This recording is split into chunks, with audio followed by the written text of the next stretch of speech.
So I'm talking to the chief, and sort of had a reputation for being EMS friendly. And when I asked him about this, doing the EMD program, how much time will you give me? And I remember he thought for a minute, and 3 days. Where he got that, I don't know. So that's where the 3-day standard came from. I mean, there's other reasons why it stayed there, but I mean, nobody can prove it ought to be 3 days. It probably should be an associate college degree. I think right from the start, we did a pretty good job of putting a class together for them. Dr. Clausen would explain cards. He went in and explained a lot of the medical technology and things like that. And then I went in as a dispatcher and showed them how to do it. And we had scenarios right off the bat that we used. And I think people, the more that we did it, I think rather quickly people got excited about it. At the time, I thought this was something that we were just doing locally. I mean, I didn't have an idea. It really wasn't somewhere else, or it turned out to be a good idea that was, it hadn't happened really before. We started to see it then move into areas after Montana, Colorado.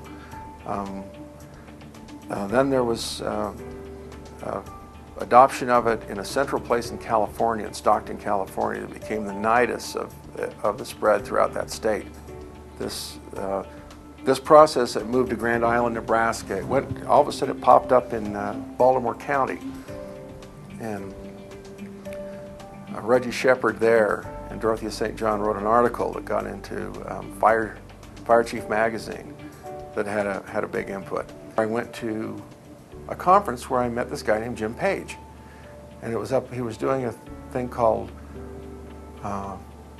Fire Service and EMS Born of Necessity. And there was a conference up at Snowbird. So I went to it and I introduced myself and said, I know you're with Jim's magazine, and I've got this thing. What do you think? He said, where are you going to send this? I said, I'm thinking of sending it to the Annals of Emergency Medicine. You don't want to do that. No. I said, well, why? He said, well, you'll have some, docs read it. They won't really understand what it is. And there won't be that many of them, and it'll have low interest. I said, so then I should publish it in your magazine? And he says, yeah, we go out to about 25,000 people, and it'll have a direct interest to the people that need this. So I got on the stick and, after 12 drafts, finally sent it in, and it came out in February of '81. I remember when we published the copy of this article in GEMS, that one of the things that really changed for Jeff was the reaction he got from the article.